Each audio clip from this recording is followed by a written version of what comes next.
Bom dia, boa tarde, boa noite. Eu sou André Costa e esse é o Diálogos do Comunicolog, o lugar onde o campo da comunicação se encontra. E hoje eu tenho o prazer de receber aqui Patrícia Cunegundes, que é doutoranda em comunicação pela PUC-Rio e jornalista com mais de 20 anos de carreira. Tudo bom, Patrícia? Oi, Andrioli, tudo jóia? Bom dia, boa tarde, boa noite, que a gente não sabe a hora que o pessoal vai assistir a gente. É um prazer estar aqui no Comunicolog e conversando com você. Obrigada pelo convite. E se você está assistindo o nosso programa, não deixe aí de assinar o nosso canal, dar aquela curtida e escrever nos comentários quem mais você quer ver aqui sendo entrevistado pela gente. Estamos sempre de olho no que vocês estão falando.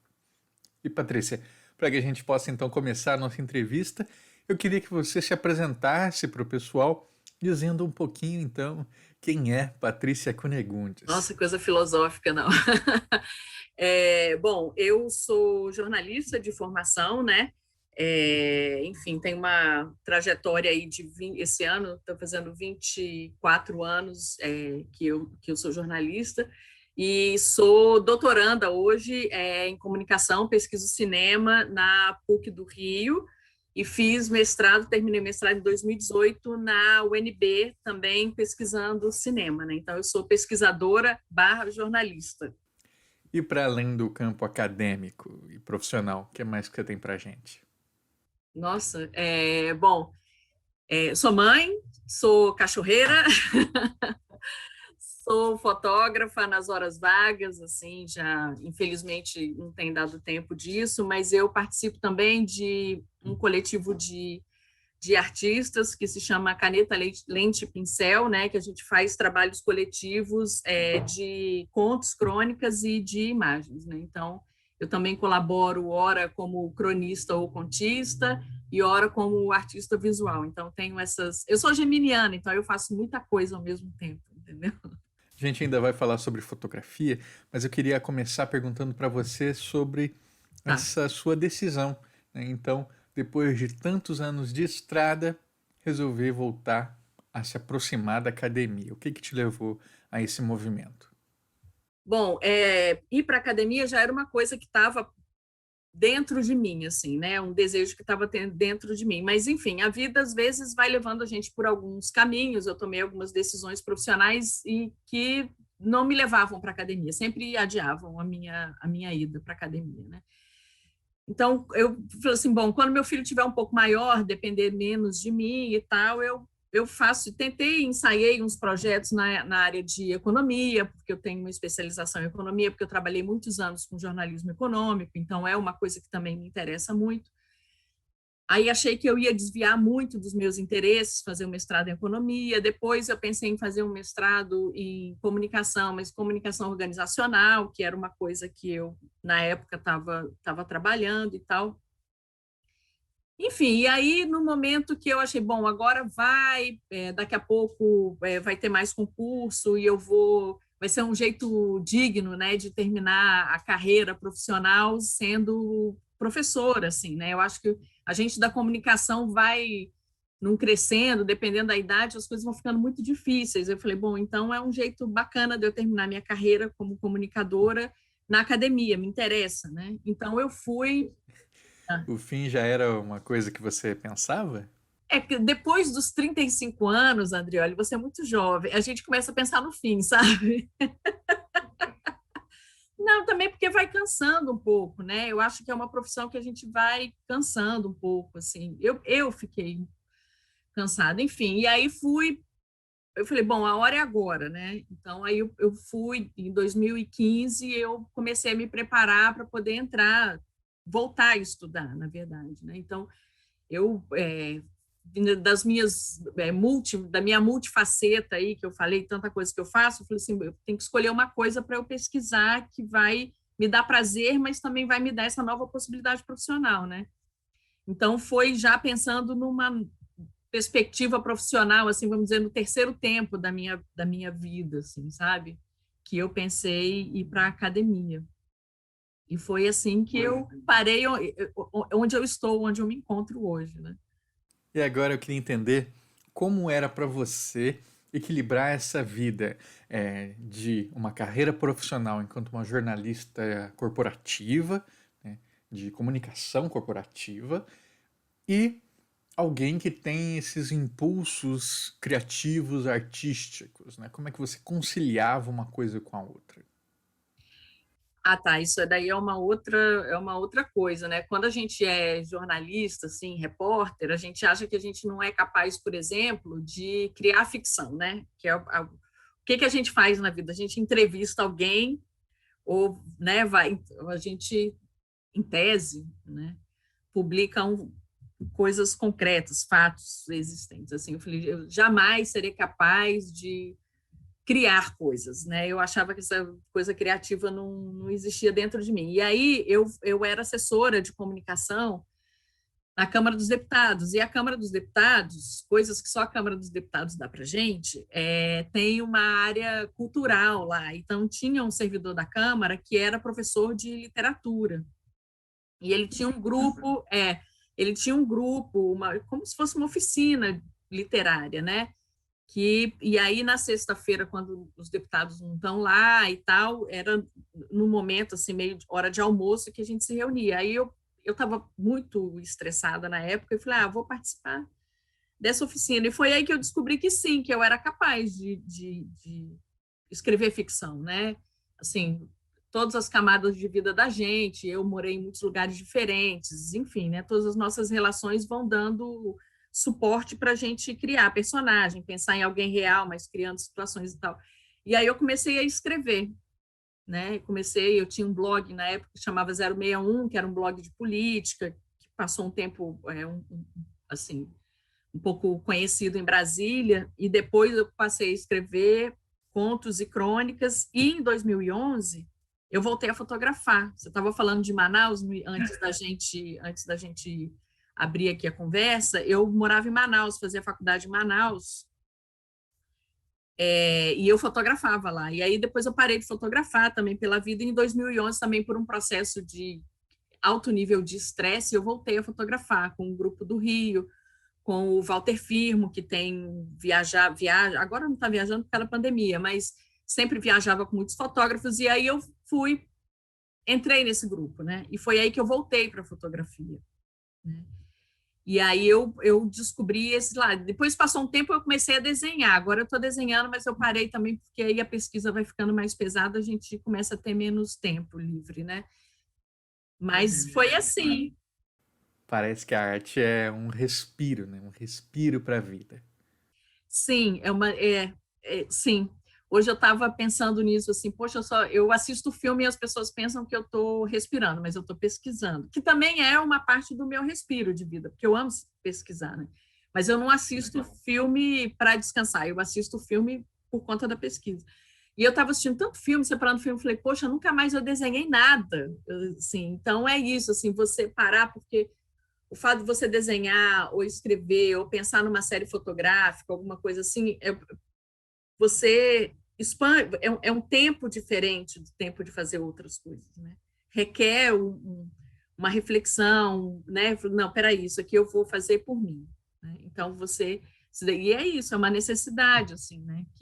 E às vezes a gente é podado, a gente acha que a gente não é capaz de fazer, né? Então, quando a gente começa a fazer, a gente vê que a gente e isso é muito importante para a gente. Eu acho que é um ponto da minha vida, assim, que é muito importante. Meu namorado é artista, assim, então, quando a gente começa a falar que ele também fotografa, mas ele é músico, ele é roteirista e tal, quando a gente começa a falar das questões dele, falar das músicas e ver fotografia e tal, assim, parece que a gente está em outro mundo, assim, sabe? Desloca a gente para um tempo diferente. E, de fato, é outro respiro. Vamos falar do tempo, então. O Bom, tempo do jornalismo, a gente sabe, é esse tempo da urgência, né? Então, a gente está sempre correndo atrás do deadline, um acontecimento imediato. Na arte, isso é diferente. E na pesquisa também é diferente. O tempo é outro. Então, como é que foi para você lidar com essa transição, né, do tempo da urgência para um tempo da pesquisa que você não precisa só escrever e ler, mas também ruminar, né, aquilo, ficar vivendo ali dentro de você um pouquinho. foi diferente, né? Primeiro que é o seguinte, eu achava, né, porque aí a gente também se acha muito, muito poderoso, que fala, imagina, né, eu escrevo, né, sou jornalista, vai ser mole escrever uma dissertação, vai ser mole escrever um artigo, vai ser mole. É só concatenar, você vai lendo os troços, e não é assim também, né? São tempos diferentes, são reflexões diferentes e tudo. Então, primeiro eu entrei assim nessa angústia de prazo, né? Pensando em prazo. Aí você vai assim, não, eu tenho 2 anos para fazer a pesquisa de mestrado, então vamos lá, qual é o deadline? Mas tem o tempo da maturação, né? Eu pesquiso imagem, então não adianta só eu ficar lendo infinitamente coisas, eu tenho que me dedicar às imagens, né? Eu pesquiso filme, então eu assisto um filme uma vez, aí depois a segunda vez tem outra camada do filme, aí eu vou dissecando o filme, aí eu separo o filme, separo os frames que eu quero. Então tem esse tempo, assim, é isso, parece que eu tenho 2 vidas, sabe? Na verdade, porque eu ainda continuo trabalhando, eu pesquiso trabalhando, eu não tenho bolsa, então eu faço pesquisa trabalhando. Então são tempos absolutamente diferentes, assim, né? Você separa uma coisa que é urgente, agora eu sou assessora de comunicação, então sexta-feira, por exemplo, eu já estava me dedicando aqui ao trabalho, à pesquisa e foi aprovado a urgência de um projeto de lei que o meu assessorado tinha trabalhado. Aí eu tinha que parar tudo, fazer uma coisa urgente e tal, mas eu estava isso, num outro tempo, né? Num outro ritmo, de você ler um texto, volta no texto, aí pensa no filme que você já assistiu. Foi complicado para mim. Hoje eu consigo administrar as duas coisas. Eu acho que, não sei se faço bem, mas faço por necessidade as duas coisas, né? Porque eu não posso parar de trabalhar, não tenho bolsa e tenho quem depende de mim, mas eu gosto do tempo da pesquisa, né? Também é outro tipo de deslocamento, né? O da arte, o da pesquisa. Você se desloca do tempo real, mas chega uma hora que também tem o prazo, né, André? Olha, a gente, de vez em quando você recebe um WhatsApp ou um e-mail da orientadora, você lembra que você tem prazo. Então, aí também. Aí ser jornalista ajuda nisso, porque o prazo está apertado, mas você vai cumprir aquele prazo. Então, assim, beleza. Então, às vezes também a gente faz de última hora porque a gente sabe que vai conseguir cumprir, né? Tem o vício do jornalista. Compartilhando contigo uma coisa que me ajudou muito foi incorporar na pesquisa um raciocínio do jornalismo que é aquilo que, sabe, nada mais velho que o jornal de ontem. Então é a mesma coisa, né? A gente às vezes fica ali pensando, vou mandar esse artigo para um periódico, mas ele não tá bom para ficar. É muito permanente esse ato de publicar, né? Imagina Sim. então depositar uma tese, depositar uma dissertação. Parece que vai ficar aquele negócio ali incompleto, que falta tanto, mas aquilo não é o fim, né, da sua vida de pesquisador. Sempre vai ter uma outra matéria no jornalismo, sempre vai ter um outro artigo, sempre vai ter um outro trabalho para você. Exatamente. Eu não li os autores que precisava, faltou sei lá, um conceito, eu não adotei isso, mas calma, daqui a pouco vai ter um outro artigo. Quando você terminar a sua tese, você vai continuar publicando, você parte daquilo que você já fez para ampliar. Recentemente eu fui na defesa de uma amiga querida da UNB, uma tese muito importante assim, para os estudos de cinema e de fotografia no cinema, que é um campo que ainda está sendo muito bem explorado e a tese dela estava sendo muito esperada e tal. E na véspera ela conversou comigo que estava muito insegura, que achava que não ia, sabe aquelas inseguranças que a gente tem? Não, eu vou ser reprovada. E depois eu falei, a sua orientadora não ia deixar você ir para a defesa achando que você poderia ser, fica calma. Ela falou, não, mas eu deixei muita coisa de fora. Era a angústia dela. Eu deixei muita coisa de fora. E, assim, eu dou muito valor para quem está qualificando e defendendo nesse período que a gente está vivendo, né? Porque a gente está vivendo um luto coletivo, uma insegurança do futuro, e a gente continuar pesquisando, porque quem pesquisa está acreditando em alguma coisa lá na frente, né? Então, a gente continuar com os nossos projetos, escrever uma tese, uma dissertação, ou até mesmo um artigo e tal, eu acho que isso diz muito sobre a gente que está conseguindo fazer. E quem não está conseguindo também fazer, porque tem hora que você não... Enfim, e aí essa angústia dela, né? E eu elogiando o fato dela ter terminado a tese. E aí, na defesa, todo mundo só elogiou, ela passou, foi aprovada com recomendação de publicação, inclusive. E uma das pessoas da banca, que tinha participado da banca dela de qualificação, a elogiou exatamente pelas coisas que ela não incluiu na tese. Então, ele a elogiou pelas escolhas teóricas que ela tinha feito e que o que ela deixou de fora foi muito inteligente ela ter deixado de fora. E eu ri demais, porque ela estava angustiada pelas coisas que ela tinha deixado de fora, entendeu? Então, é isso, a gente está sempre construindo. Talvez as coisas que ela tenha deixado de fora valham a pena ela voltar a se dedicar a elas. Enfim, então é isso, a pesquisa está sempre em construção. A gente sempre pode fazer uma suíte de um artigo, né? Se a gente voltar para o termo do jornalismo, né? Você suíta aquela matéria, suíta o artigo também, ou a tese, enfim. Né? E se a gente pensa que é um artigo, é uma narrativa, né? E como assim, a narrativa literária, a gente não pode colocar o mundo inteiro ali dentro, na pesquisa também não dá. A gente precisa fazer seleções para melhor expor o nosso argumento, o nosso Exatamente. conteúdo. Exatamente. Você tem que construir um sentido, não dá para colocar tudo, né? Porque não, tem que enfiar tudo. Não, você tem que construir uma narrativa, é exatamente isso, senão vira também um balaio de gato de só conceitos que a gente acha que a gente tem que colocar, né? Porque também tem uma insegurança, a gente vai achando, fulano está usando isso, então se eu não usar, será que eu não vou, né? Também tem as suas questões íntimas também, né? Das suas escolhas pessoais, assim. Eu, por exemplo, tenho um olhar para minha pesquisa que eu tenho uma orientadora que tem um olhar também muito próximo, por isso eu a escolhi, assim, eu só tentei, Andréia França Martins, na PUC do Rio, né? Então, eu só tentei para a PUC do Rio porque eu queria ser orientada pela Andréia França Martins. Temos visões muito parecidas, mas eu tenho um percurso de vida que me dá o meu olhar próprio para as minhas coisas e as minhas referências, que não são as mesmas dela, porque ela também tem um percurso de vida dela. Então, eu vou construir a minha narrativa, né? Então, eu vou ter que, talvez, olhar para ela e fazer as minhas escolhas, não necessariamente as escolhas dela, mas a gente fica um pouco inseguro com isso, né? Também, às vezes, eu acho. Não sei. Agora eu queria saber, na nossa pré-entrevista, você tinha comentado sobre a quantidade de jovens, né, que estavam na sua turma de mestrado, de doutorado. Muitas vezes esses jovens que optaram pela pesquisa enquanto carreira, uma opção de carreira, então por isso faz muito mais sentido, né, emendar graduação, mestrado, doutorado, porque eles Sim. estão buscando se qualificar para trabalhar profissionalmente enquanto pesquisadores e docentes. Mas você fez um outro caminho, né? Então como é que era para você olhar para esse ambiente? Você se sentia intimidada ou encontrava nessa experiência de vida sua uma segurança, assim?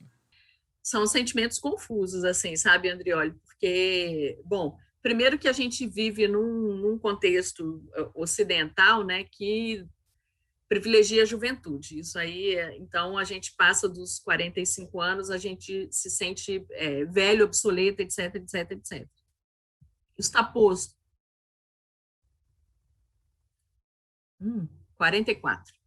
Quase nos 45, olha aí, tá vendo? Ainda tava me achando gatinha, não, mas não é isso. Bom, enfim, mas são duas coisas aí. Algumas certezas, assim, por exemplo, eu troquei pouco de objeto de pesquisa e de coisa, porque eu estava mais centrada com menos dúvidas sobre algumas coisas, e isso eu acho que eu trago é a maturidade que te traz isso, né? Mas, ao mesmo tempo, tinha insegurança, eu passei 22 anos longe da universidade para voltar a estudar. Então, eu achava que me faltava um arcabouço teórico que os jovens que estavam acabando a graduação e entrando no mestrado tinham mais, porque estava tudo mais fresco na cabeça deles. Então, eu tinha um pouco dessa insegurança, assim, sabe? Que aos poucos foi se dissipando também. Porque tem uma questão que, quando a gente é jovem, isso é maravilhoso, infelizmente, às vezes a gente vai perdendo isso, é a petulância, mas a petulância no sentido positivo. Mas eu estou falando no sentido positivo mesmo, de ir sem medo, entendeu? Eu sei isso. Então, às vezes, tem uma insegurança dentro do jovem também, que a gente está olhando de fora não sabe que ele está inseguro. Então, a gente, né? Então, tem esse contexto. Às vezes, no início, eu me senti muito insegura, mas depois eu me apropriei da minha maturidade e da minha experiência profissional, assim, sabe? Então, assim, não, peraí, né? Eu tenho uma bagagem de vida também que me trouxe até aqui, eu tenho olhares em cima do meu objeto, em cima das minhas leituras, que podem não vir da academia, mas vêm da minha experiência de vida e da minha experiência profissional. Então, logo assim, eu me apropriei disso, sabe? Às vezes eu penso assim, sei lá, não é o caso, mas assim, se você tem uma orientadora mais nova que você, né? Então, você fica... Eu regulo um pouco de idade, tanto com a orientadora de Brasília, da UNB, quanto da minha orientadora agora. Aí eu falo assim, poxa, mas ela já é doutora, né? Tá lá, eu falo assim, mas cada um tem um percurso de vida. Eu também fiz muita coisa profissionalmente na minha vida. Então, rapidamente eu me apropriei disso, mas no início eu ficava um pouco insegura, sabe? Eu tenho um amigo muito querido que me usava como referência para o pai dele não desistir do mestrado, né? Eu falei assim, meu Deus do céu, eu tô, né? Tem colega que tem pai da minha idade, né? Não, assim, é estranho, mas depois você fala assim, não, beleza, é isso, tem que porque foi uma decisão que eu também tomei, tá certo? Eu podia ter feito mestrado antes e eu não fiz. Então eu também tinha que arcar com a escolha de vida que eu fiz, né? Então, se você... E eu entendo que também é isso que você falou, né? Como você emendar um mestrado e um doutorado como um projeto profissional, o meu irmão do meio fez isso, mas também hoje, dentro desse governo e desse cenário sociopolítico e econômico que a gente vive, também é uma falta de perspectiva você se graduar e não ir, porque não tem para onde você ir. Então, você vai também, porque daqui a pouco as coisas vão mudar. Né? Também tem isso, a maturidade mostra para a gente que está tudo muito ruim, está tudo muito nebuloso, mas é cíclico. Em algum momento vai mudar e você vai ter o seu mestrado, vai ter o seu doutorado, vai estar preparado para essa mudança. Vai ser duro, é doloroso, a gente sofre, mas, né? Bom, enfim, outro dia alguém, assim, eu tenho um filho que é universitário e está num momento de muita angústia, né? Que olha para frente, falta menos tempo para se formar do que já faltava, e falou assim, meu Deus, o que é que eu vou fazer da minha vida? Então, enfim, aí eu volto de novo a essa brincadeira, que eu talvez nem acredite tanto nisso, dessa questão de ser geminiana, né? Que a gente gosta de falar e de se relacionar com as pessoas. Então, eu tenho muitos amigos de muitas idades, então essa coisa multigeracional também, eu acho que incorpora, assim, sabe? É bom, então, todo o processo me enriqueceu muito, assim, como pesquisadora também. E hoje a garotada já me vê como referência, assim, sabe? Sei lá, eu falei assim, gente, espera aí, eu sou tão estudante quanto vocês, eu não sei mais do que vocês, porque eu sou mais velha que vocês. Mas é legal isso, assim, eu gosto desse relacionamento, assim, sabe? Eu não tenho preconceito, eu não acho os milênios cringe, e porque eu estou longe dessa briga, essa briga não é comigo, mas enfim, é só para dizer que eu gosto dessa coisa multigeracional, me faz muito bem também, sabe?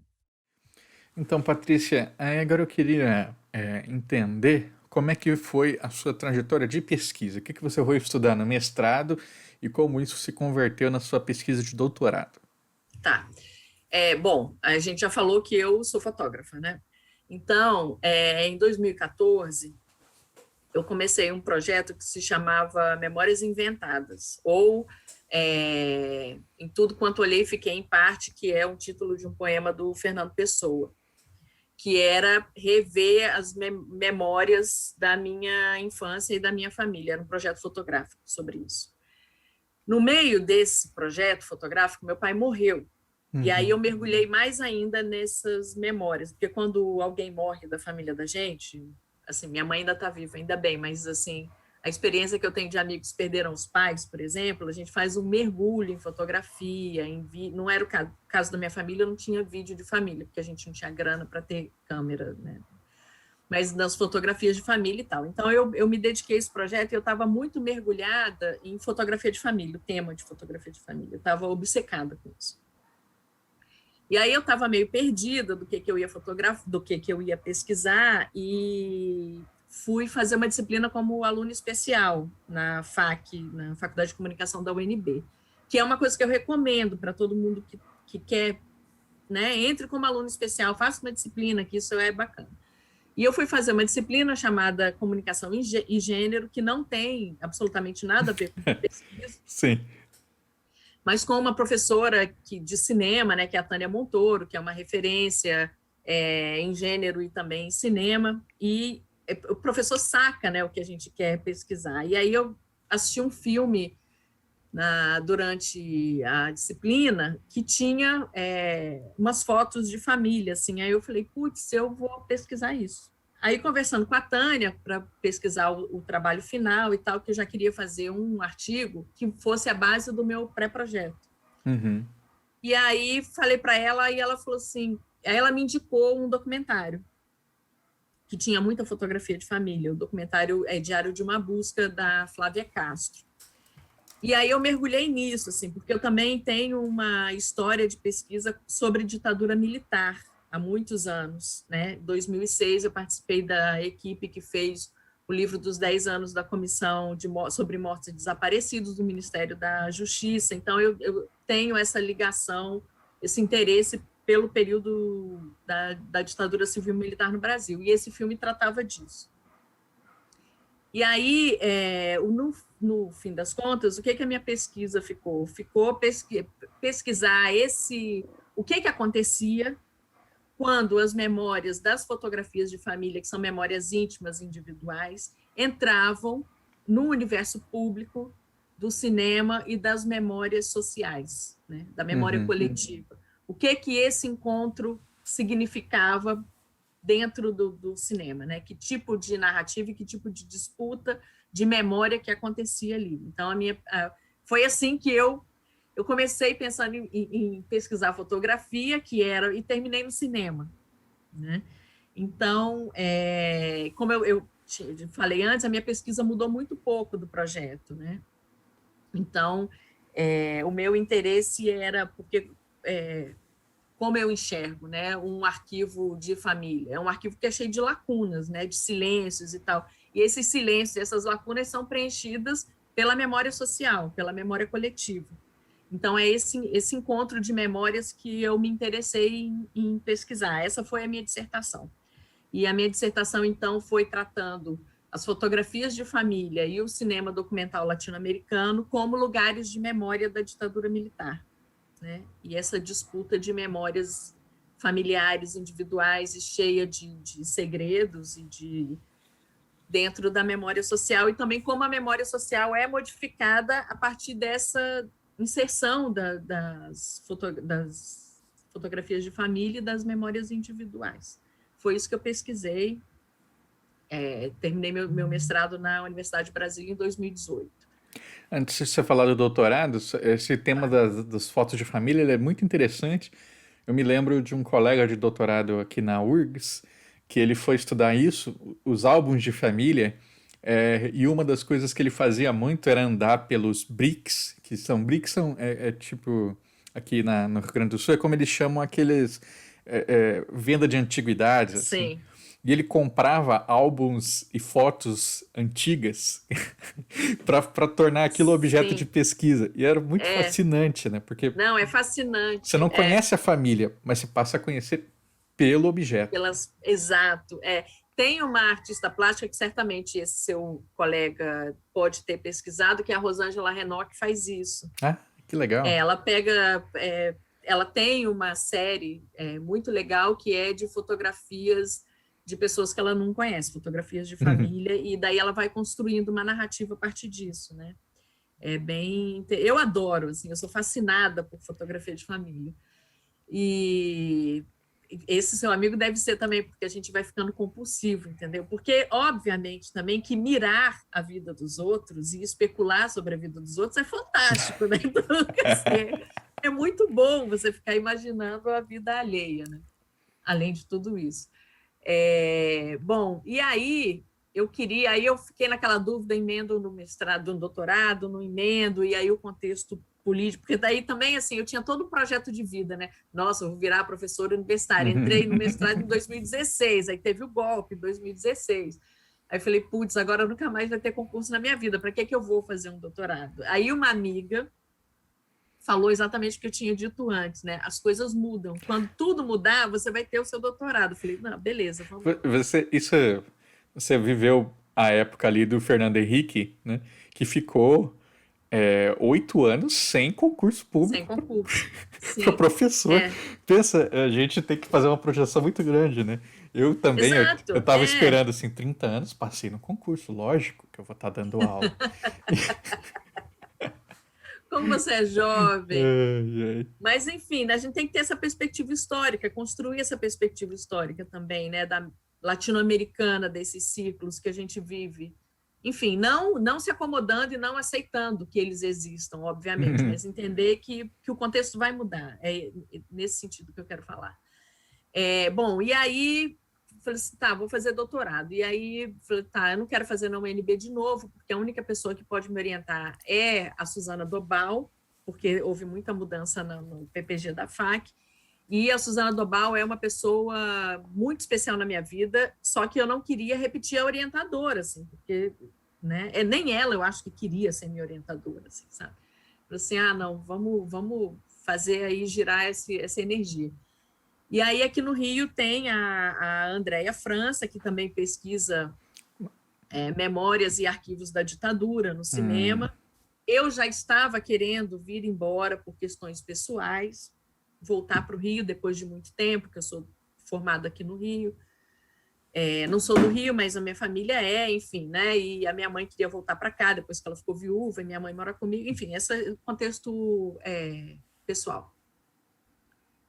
E aí, só que eu também tenho dentro de mim, isso ainda vai ser uma pesquisa de pós-doutorado, tá certo? Eu sou fascinada por uma fotógrafa mexicana, Graciela Iturbide, e eu queria pesquisar fotografia e literatura fantástica. Só que aí eu não encontrei ninguém que Nossa, outras como é que é o coisas nome da disseminadas. fotógrafa? A fotógrafa chama Graciela Iturbide.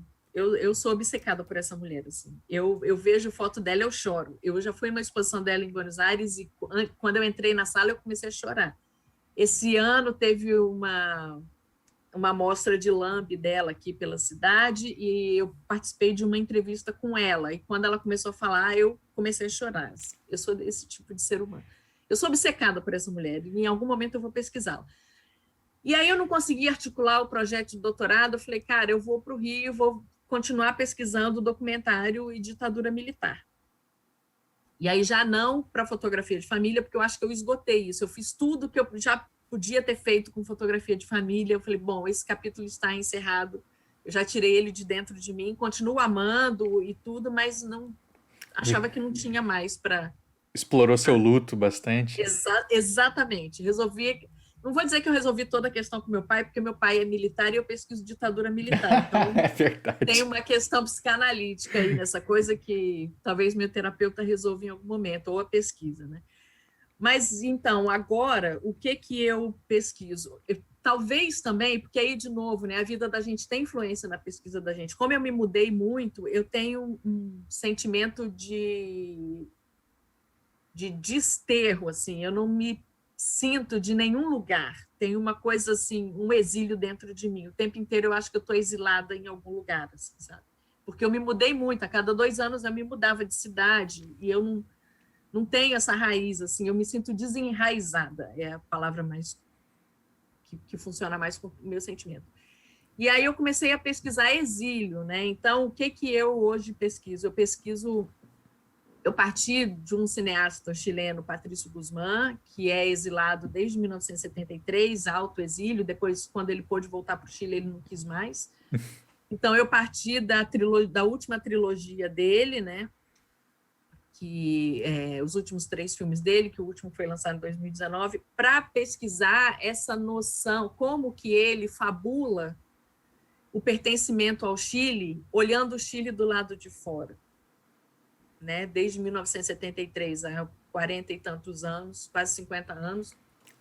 Eu vejo um desafio aí que se antes você estava falando de uma história do Brasil que você, querendo ou não, né, tá próxima, agora, além do desafio de de desvendar as imagens, também tem o de desvendar a história de um outro país, né? Sim, mas no mestrado eu pesquisei filmes de país, eu pesquisei um filme brasileiro, um filme argentino e um filme paraguaio, porque se fala muito pouco da ditadura Stroessner no Sim. contexto das ditaduras civis militares sul-americanas, né? O Paraguai, às vezes, sempre as pessoas esquecem que o Paraguai teve a ditadura mais longa, a última ditadura mais longa, né?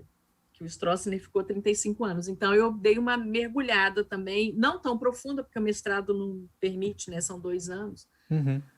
mas foi Brasil, Argentina e Paraguai. Então, agora eu estou ainda fechando o meu corpus, eu já tenho esses 3 filmes do Patrício Guzmán, os 3 últimos filmes dele, tenho pesquisado, agora eu estou saindo um pouco do Cone Sul, né? Eu estou abrangendo a América Latina, não só ditaduras, mas guerras civis, por exemplo, né? Então, Guatemala, e aí sim é um mergulho, que a Guatemala é muito longe da gente, né? A Bolívia, o Equador, o Peru, que tem situações mais recentes de violência estatal, né? Do Estado com apoio, a gente nunca pode esquecer que do apoio da sociedade civil, né? Dos empresários e do capital.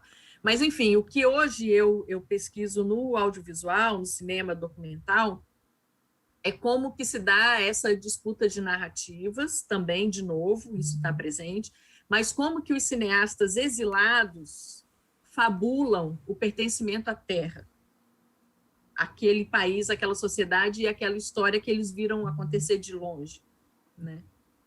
E as consequências dessas histórias, porque não é só a ditadura que acabou, por exemplo, do Chile em 90, né? Você vive toda uma... A gente vive toda uma consequência, né? Não só econômica, mas de sociedade, de violência policial, enfim, todas essas questões. Então, como que eles fabulam isso, como que eles falam dessas violências e do olhar do exilado? Na verdade, é uma poética do exilado, que eu chamo, sabe? O que você percebe de diferença de fazer uma análise de fotografia, que são imagens estáticas, para o cinema, né, onde você não pode só analisar um frame, mas sim o movimento? Nossa, pesquisa difícil. Oh, que pergunta difícil, Andrioli. É, é engraçado porque a gente pesquisa a imagem em movimento, mas depois a gente congela ela, né, quando ela vira texto, né? De vez em quando eu fico viajando nisso, assim, mas é só uma viagem. Eu não sei, talvez eu não saiba te responder isso. Você acredita nisso? Não sei se eu sei. Porque também eu porque tem o tempo, né, expandido do cinema que não está na fotografia, né? Embora eu acredite que a fotografia não seja só uma questão de espaço, seja de tempo também. Mas eu acho que você tem a duração da imagem, né, diferente assim para pesquisar, né? E como que essa duração influencia na narrativa, assim, mas concretamente eu acho que eu não vou conseguir, eu vou pular essa pergunta difícil, não Tudo sei. bem, tranquilo. Quais são os seus desafios agora, né, para essa sua pesquisa de doutorado? O que Tá, você mira para frente, assim? bom, primeiro é o desafio da gente estar na pandemia e de eu ter necessidade de fazer uma parte da minha pesquisa no exterior, né? Isso Ou, é complicado, porque o mas, ano passado... mas é porque o acesso ao material é restrito, assim, pela internet, por isso você precisa ir lá? Não, não é restrito. Eu consigo, por exemplo, você tem a UNAM no México, ela tem um dos maiores acervos sobre o exílio latino-americano dos anos 60 e 70, porque foi muito sul-americano para o México, exilado, né? Uhum. Então, eles têm, e eu consigo acesso a essa pesquisa lá. Mas eu acho que é importante para mim também o deslocamento para eu também me sentir estrangeira no lugar que eu estou pesquisando, sabe? Então, eu acho que é isso. Então, o meu desafio, o ano passado eu ia abrir um edital da CAPES, eu consegui um orientador no Chile, mas aí a pandemia piorou e não tinha a menor possibilidade de eu ir, né? Então, agora, um desafio é esse. O outro desafio que é anterior a esse é fechar o corpus, né? Porque aí eu selecionei 9 países Porque o meu recorte são filmes feitos depois das comissões da verdade de país. Então, aí eu fiz uma seleção dos países que têm ainda ou já tiveram comissão da verdade, e aí eu fechei em 9 países.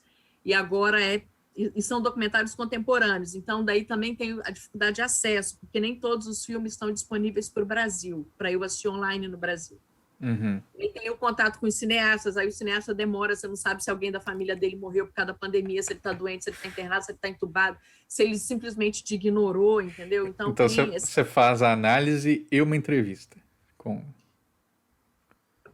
Não necessariamente, mas sim, o ideal seria eu fazer. E aí eu ainda não. Do Patrício Guzmán eu consegui, porque esse ano eu participei de uma conferência organizada pela Universidade de Coimbra, da qual ele também participou como conferencista. Então, daí já teve uma proximidade. E outros cineastas um pouco mais jovens que estão fazendo muita coisa, assim, né? Que aí quando a gente é mais jovem, o nosso ritmo de produção é maior. O Patrício Guzmán demora 5 anos para fazer um filme, ele debruça no filme. Os jovens estão o tempo inteiro fazendo um filme, né? Que é maravilhoso. Mas então o meu desafio está sendo agora fechar o Corpus, né? E essa questão de ir para o exterior para pesquisar, para fazer uma parte fazer o sanduíche, né? No exterior. E começar a escrever a qualificação, porque enquanto falamos eu fico pensando, meu Deus, eu tenho que começar a minha qualificação. Então é escrever agora também, começar a escrever, né? E eu estou em 2 grupos de pesquisa que são muito bons, o grupo de pesquisa da minha orientadora. Esse semestre foi muito produtivo, porque a gente não leu nada, a gente se dedicou a escrever sobre filmes, que também é um exercício diferente, assim, importante para a gente perder o medo de escrever sobre filmes, porque também quando a gente pesquisa filme, tem uma diferença entre você fazer uma crítica ao filme e você analisar o filme. Então, às vezes, a gente tem a tendência a querer criticar o filme e não é uma crítica, não é uma análise fílmica. Então, esse semestre foi dedicado a isso, eu estou num outro grupo, então eu estou em 2 grupos de pesquisa que também me tomam um pouco tempo, mas estão me ajudando ali a pensar na qualificação. Então, agora eu tenho que sentar e começar a escrever, né? Muito bom. Para a gente encerrar, Patrícia, eu queria que você deixasse uma dica aqui para quem está há muito tempo afastado da academia, né, e pretende, tem planos de retornar. Qual que é o percurso que você recomenda para essa pessoa? Tá, primeiro, tem uma coisa que a Suzana Dobal sempre fala, e a Andrea também fala, que é a gente pesquisar aquilo que a gente tem afeto, né? E afeto no sentido positivo, porque senão a gente vai ficar abraçado por um objeto de uma coisa que você odeia durante anos, e daí isso faz mal energicamente, assim, né? Energeticamente. Então, isso, assim, né? Primeiro, dentro da sua vida profissional, da sua vida pessoal, de todo esse percurso que você tem enquanto você namora a academia, identificar uma coisa que te comove. Eu acho que é isso, assim. O que te comove? O que te move? O que você olha para o mundo e te incomoda, mas no sentido de que você gostaria de, sabe, de se apaixonar por aquilo, né? Uma coisa. Então, acho que isso. Primeiro, escolher uma coisa que te comove, te emociona e que você ama, né? Isso. Depois, não ter medo, assim, não ter esse... Eu tenho uma amiga que eu falo isso todo dia para ela, fala, eu não sou acadêmica. Eu falei, cara, o que é ser acadêmico? Ninguém é acadêmico, ninguém nasceu acadêmico. Você não precisa ser pernóstico, falar aquelas palavras que todo mundo acha que um acadêmico tem que falar, não é isso. Então, sim, yes, you can. Sim, você pode, tá? Vá para a academia, vai estudar, porque isso... outro dia alguém me perguntou, o que você vai fazer com o seu doutorado? Eu falei, cara, hoje, na conjuntura, eu não sei, talvez eu não faça nada. Né? Talvez eu não faça nada, mas talvez eu faça. E se eu não fizer nada, pelo menos eu estou me debruçando em algo, dedicando parte da minha vida a alguma coisa que eu amo, né? Que é cinema, que é imagem, e que é estudar, sentar e passar 3 dias lendo, sabe? Pelo menos isso. Eu estou fazendo o que eu amo. Mas objetivamente, além disso, entrar como aluno especial, pesquisa um programa bacana, entendeu? E agora a gente está na pandemia, que é horroroso, é horrível falar que tem alguma vantagem de você estar numa pandemia, não tem nenhuma vantagem, mas com as aulas online, né, você pode estar em qualquer lugar. Eu fiz disciplina na Unicamp, sabe? Então, você pode fazer uma aproximação a algum professor que te interessa, algum tema que te interessa, e faz uma disciplina como ouvinte ou como aluno especial para ver se aquilo funciona mesmo para você. E, sabe, sei lá, deixar de bobagem, achar que você não consegue, porque os jovens já estão lá e tal. É isso, eu acho. Você concorda com aquela frase que muita gente diz que é ah, se você trabalhar com o que você gosta, vai ser o primeiro caminho para você passar a odiar aquilo? Não, tem uma coisa, a minha mãe odeia quando eu falo isso, tá certo? Mas eu vou falar. Eu não gosto de trabalhar, eu acho que trabalho é uma imposição do capitalismo para a gente, sabe, pagar para morar e comer. Assim. Primeiro que eu não gosto de trabalhar, para início de conversa. Então, esse negócio, trabalho com alguma coisa que você ame. Meu filho, eu amo escrever e fotografar e ler. É isso que eu gosto de fazer.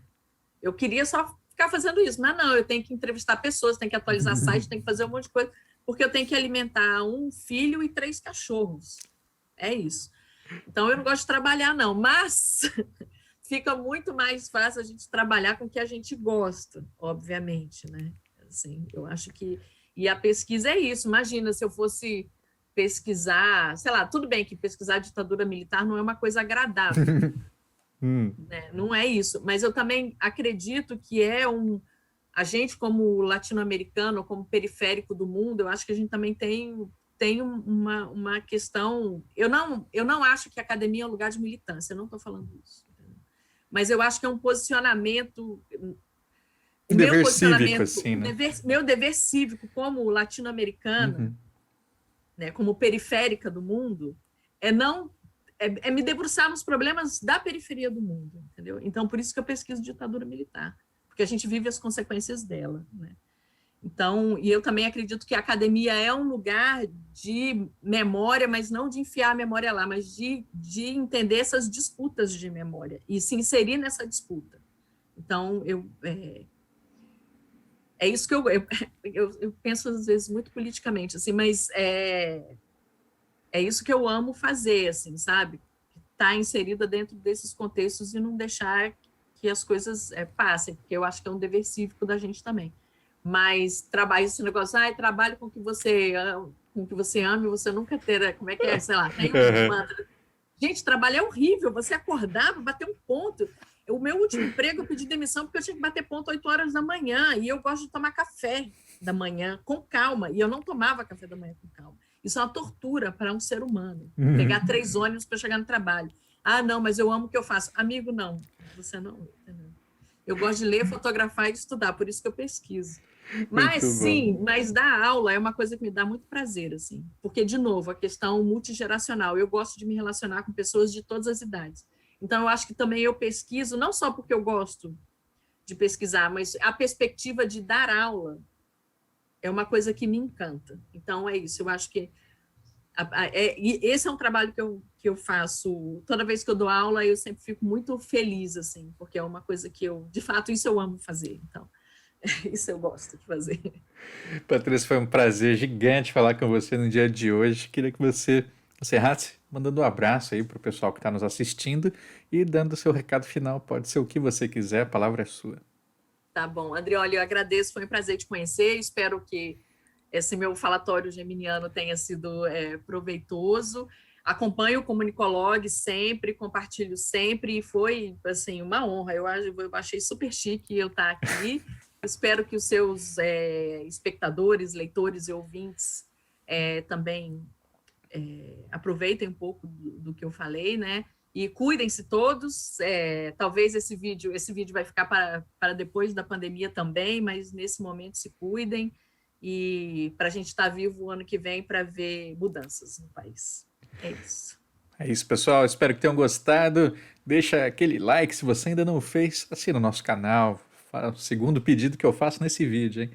E a gente se vê na próxima semana, sempre na quarta-feira, 7 horas da noite. Um abraço. Até lá.